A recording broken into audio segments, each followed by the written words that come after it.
Página de abertura. Do livro Pão Nosso, psicografado por Francisco Cândido Xavier, pelo Espírito Emmanuel. Título da mensagem: Más palestras. Não vos enganeis, as más conversações corrompem os bons costumes. Paulo, primeira epístola aos Coríntios, 15:33.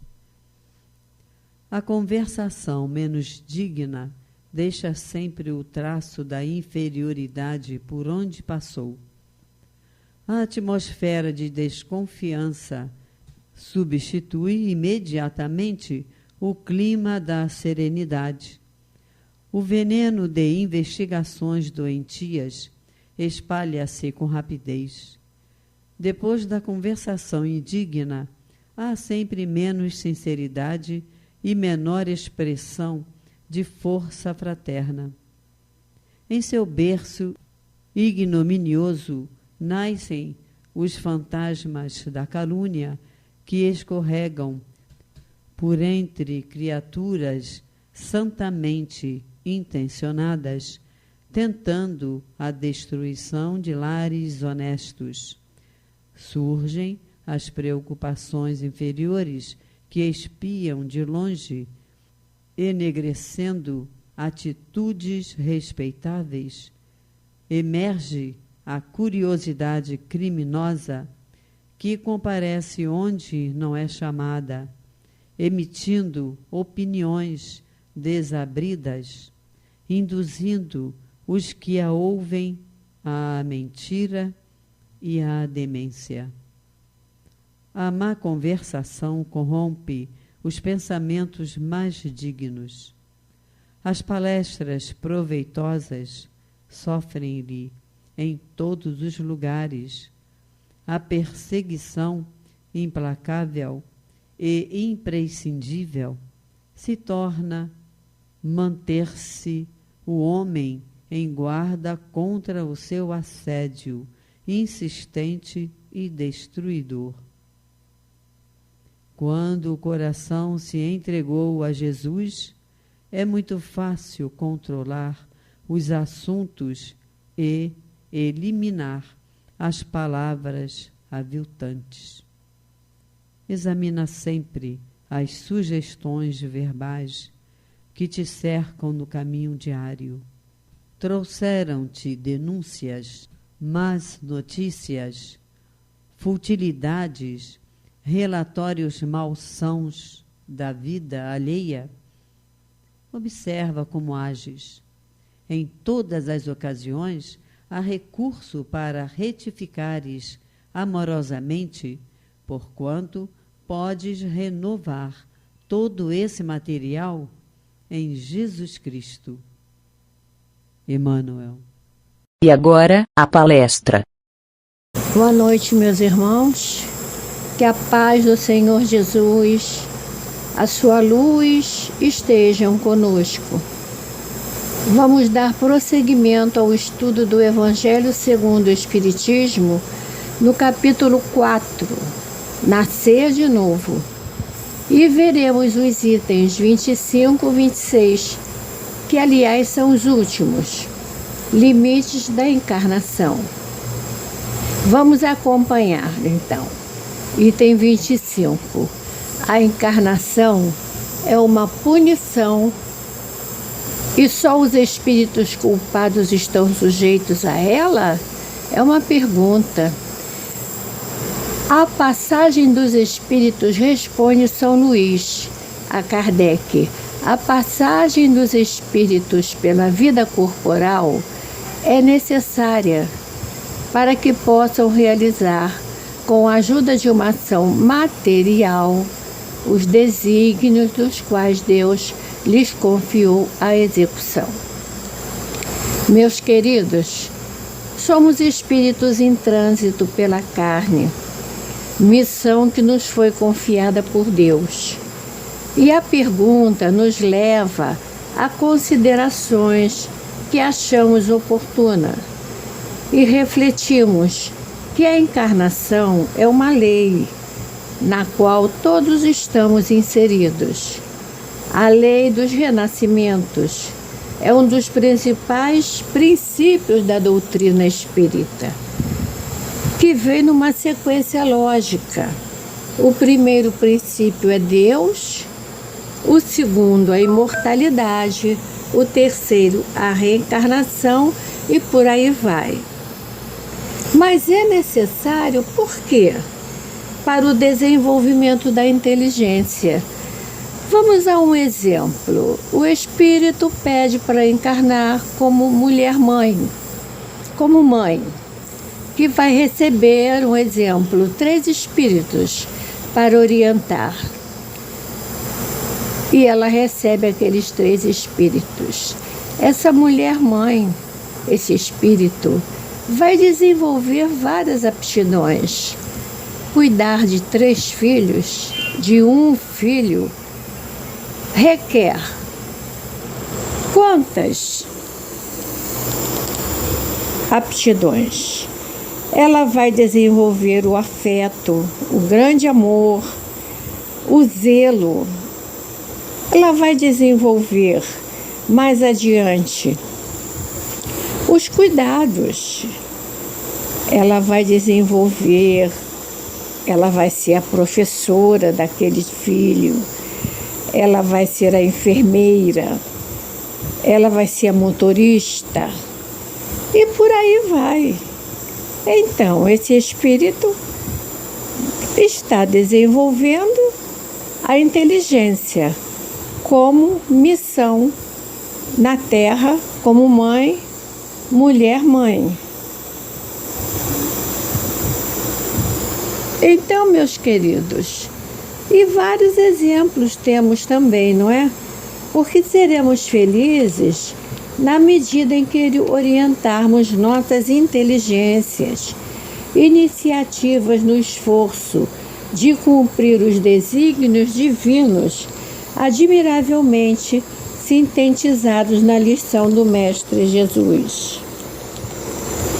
Na questão 133 de O Livro dos Espíritos, temos assim: tem necessidade da encarnação os espíritos que desde o princípio seguiram o caminho do bem?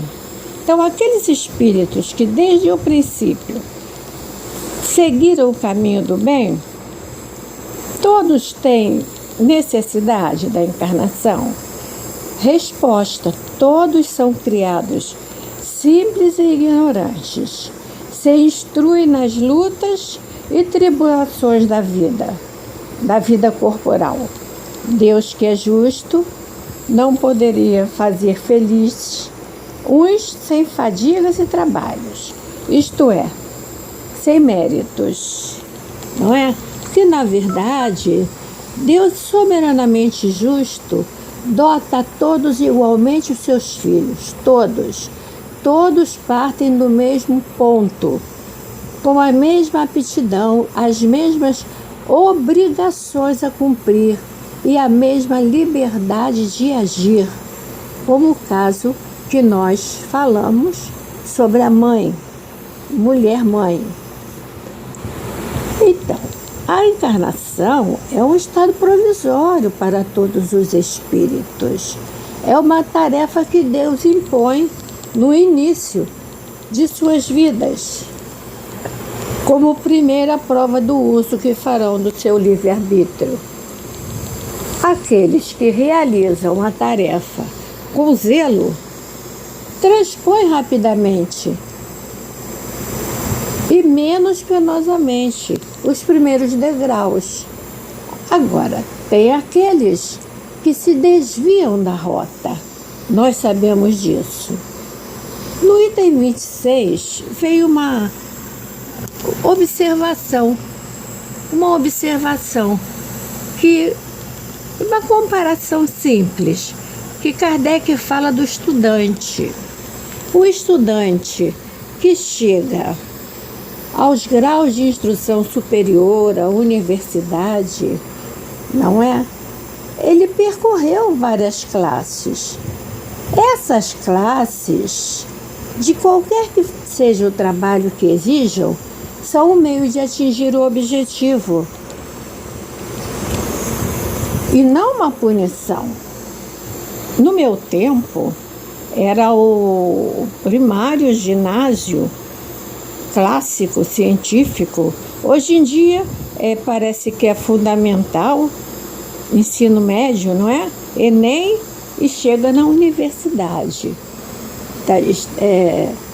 Então, esse estudante, essas classes, qualquer trabalho que exijam, são um meio de atingir o objetivo, não é uma punição.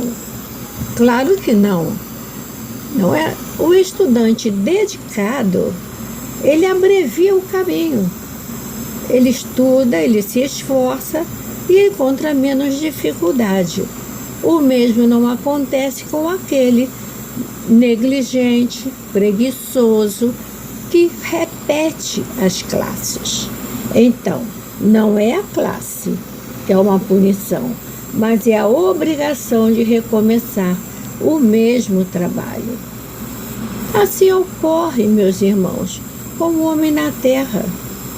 Para o espírito do selvagem, que está quase no início da vida espiritual, a encarnação é um meio de desenvolver a sua inteligência. Como é que o selvagem desenvolve a inteligência? Ele está no seu espaço, ele aprende a pescar, ele aprende a caçar, ele aprende a construir a sua morada por conta das intempéries. Ele aprende a se defender de outras tribos agressivas. Olha como desenvolve a inteligência. Agora, para o homem mais esclarecido, um homem que tem um sentido moral mais apurado, que é obrigado a repetir as etapas da vida corporal, cheia de angústias, aí sim é um castigo. Estão entendendo? Os espíritos, ele fala aqui, não poderiam encarnar uma única vez em um único globo? É uma pergunta. E cumprir as diferentes existências em esferas diferentes? É uma pergunta. E aí vem a resposta. É uma opinião admissível, se todos estivessem no mesmo nível intelectual e moral na Terra, o que sabemos que não estão, não é? Existe grande diferença, desde o selvagem até o homem civilizado. A encarnação, meus amigos, ela tem uma finalidade útil. Qual seria o objetivo das encarnações de pouca duração, de crianças que morrem com pouca idade?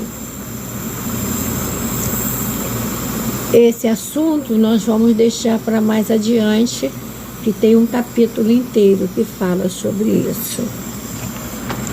Continuando, nós podemos dizer que já falamos, vamos repetir. Uns espíritos, eles seguem o caminho sem tropeços e outros se desviam da rota e demoram na caminhada. Quem se empenha mais, caminha mais depressa. Meus queridos, vamos fugir à rotina de comer, beber, dormir, divertir.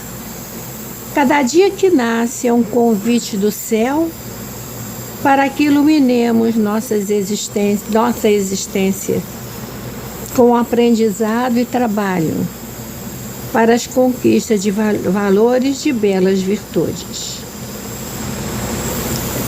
Mais adiante, no final desse capítulo,